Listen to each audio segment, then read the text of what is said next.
Okay.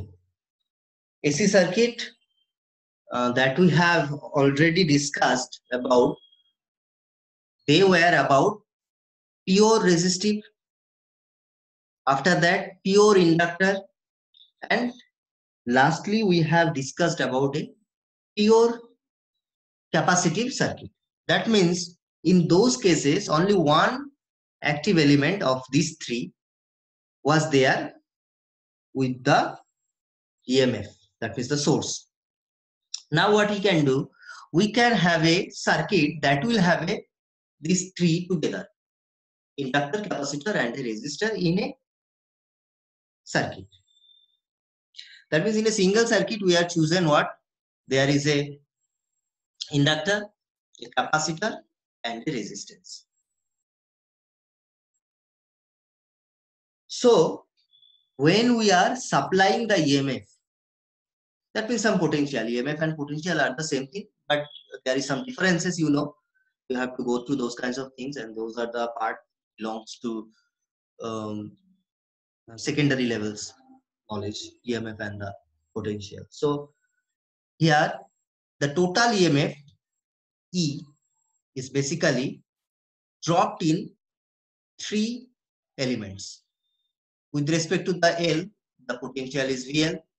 With respect to the capacitor, the potential drop is VC. And with respect to the resistance, it is VR. So what will happen? That basically this is equal to the sum of these three.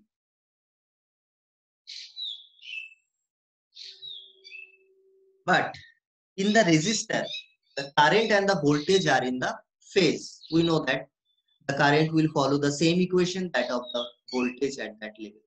But in the inductor and the capacitor, the voltage are not in phase.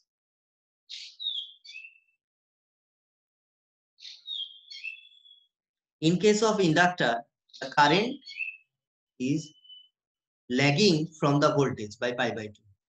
And in case of the capacitor, the current is leading. That is why we have shown VC in the negative direction. That is why this is in current is leading from that plus pi by 2. But VL, if VL equals to something sin omega t, current is minus of that. That is the necessity of this diagram, phasor diagram. So from that, this is very easy to find out the overall voltage, because VL and VC are in opposite direction. So overall contribution from these two are VL minus VC, and VR is the perpendicular to them. So overall will be this kind of thing.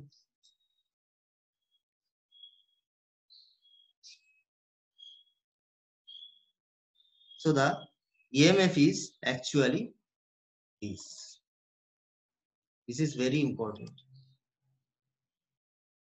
LCR circuit is also very important, and EMF of the LCR circuit and the relation between these kinds of potential with respect to the inductor, with respect to the capacitor, and with respect to the resistance. This relation is very important. So this is the equation, and from that we can find out the current through the circuit also. I equals to EMF divided by overall resistance, and that overall resistance what we will get, that comes to be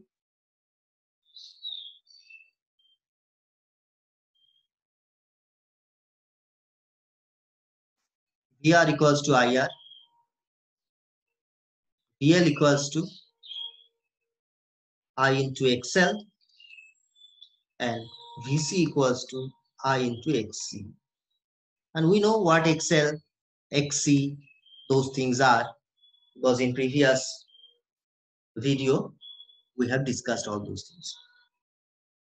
So we can replace these kinds of things and find out the actual current through the circuit. Basically what we are doing, that in that equation equals to that, we are putting these kinds of values, and we are finally getting the current to be this. So this is a very important equation.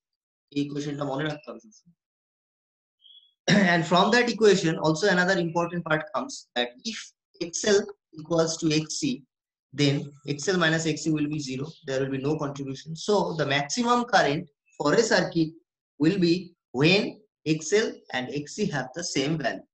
That means the inductive reactance and the capacitive reactance, if somehow are same, value of these two are same, then something happens which is known as resonance.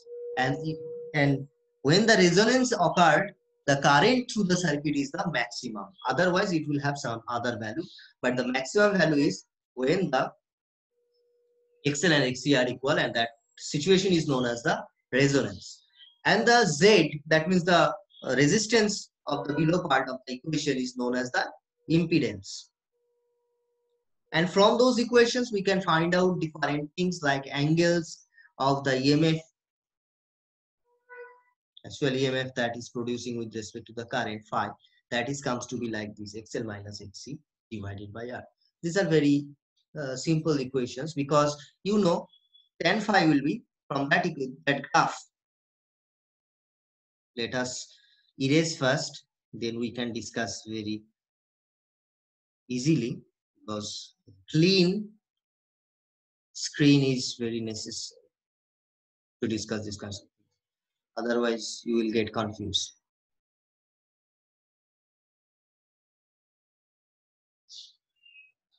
So basically, there are three parts: the resistance, potential due to the resistance, inductor, and the capacitor. These two are in opposite direction, so their resultant may be taken as VL minus VC, and VR is perpendicular to it. So the resultant will be like this, and this is the angle phi EMF is making with the current overall. So this length is VL minus VC. So from the triangle, this is the hypotenuse, and hypotenuse give you the value of the EMF, that is to be root over VR square, VL minus VC square. And the angle tan phi is perpendicular divided by base. So VL minus VR VL minus VC divided by VR. And from that equation, what we written, tan phi equals to VL minus VC divided by VR. Let us put I into XL minus I into XC divided by I into R. So if we take I common and cancel them from the denominator and the numerator, so what we get is that equation. So these are very easy things, but you have to follow some steps. After doing some calculations, you will get those kinds of results. So basically, these are nothing but mathematics. So this is the LCR circuit, and from those things we get different kind of equations, and you have to remember those kinds of equations. And special case, that two cases are not so important, but let us discuss. If XL is greater than XC, that means the inductor is dominating one, then the phi is positive. And if the capacitor is dominating, then the phi will give some negative value. But our importance will be for the case 3. What is that case? The case is that the reactance due to the inductor and the capacitor, if somehow becomes same, that means omega L equal to 1 by omega C, or from that we can also write omega square equal to 1 by LC, or omega equals to 1 by root over LC, or 2 pi f equal to 1 by root over LC, or frequency becomes like this. Then what happens? Then this becomes purely resistive type circuit, and that situation is known as the resonance. So these are the things, and now we will go to the next part, resonance curve. That means with the change of the omega, what happens? Let us XL equals to omega L, XC equals to 1 by omega C. With the increase of omega, XL will increase and XC will fall. So primarily at lower frequencies, capacitor is dominating one, and higher frequencies the inductor is dominating. But at a certain period, these two becomes same value, XL and XC. That situation is known as the resonance. Otherwise, XL minus XC will have some value, and the square of that will have some positive value. So Z is always high. Only when XL minus XC is 0, Z is low. You got the point, I think. Z and omega. With increasing omega, these kinds of graph is follows. That means for a particular frequency, when the resonance occurs, that means XL and XC are equal, then the Z is only R. Otherwise, they have other values which are higher than R. So the current follows these kinds of graph. That means here the resistance is Z has the minimum value. That is why current has the maximum value at that point. That means here XL minus XC is 0. And that condition is known as the resonance condition, and that we have find out. Those are the resistance values. If we change the resistance values, the value, maximum value will change. Nothing will happen. Now, another thing which is known as the bandwidth. What is the bandwidth?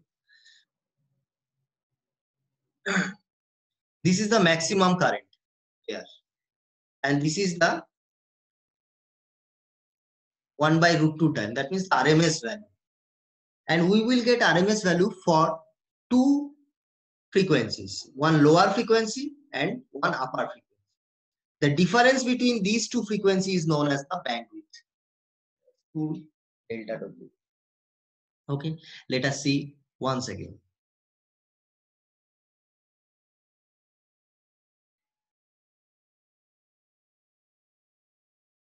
Suppose omega R is the resonance frequency. That means the current is maximum for that case. And the maximum value 1 by root 2 time of that maximum value is this. This value corresponds to a certain frequency, and this is omega R minus delta omega. And this also corresponds to another value, which is omega R plus delta omega. The difference or the distance between these two frequencies is 2. If we subtract this from that, we get this 2 delta omega. So this is known as the bandwidth.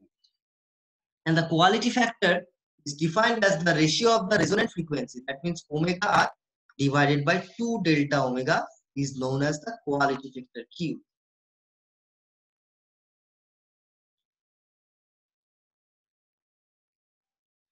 That means a good quality card will have a higher peak, narrow, these kinds of. And a bad quality factor will have these kinds of nature, flat.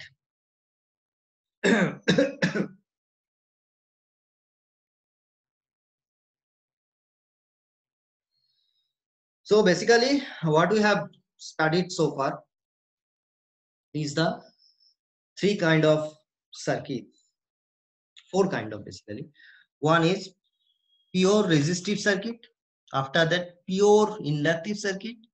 After that, pure capacitive circuit. And in all those things, we followed how the EMF and the corresponding current varies, how they follows each other. If they leads or lags, or are they in phase? We have to check those kinds. After that, what we have done is the LCR circuit. And that circuit is very important. And corresponding phi value, Z, that means the impedance, that means the overall resistance that is given by the circuit to the source, and the current corresponds to those kinds of values. After that, resonance, what is resonance and how it occurs. And after that, resonance curve. And from that curve, we also discussed about the quality factor Q. So these things are for the day. Next day, we will discuss about the energy in LCR circuit.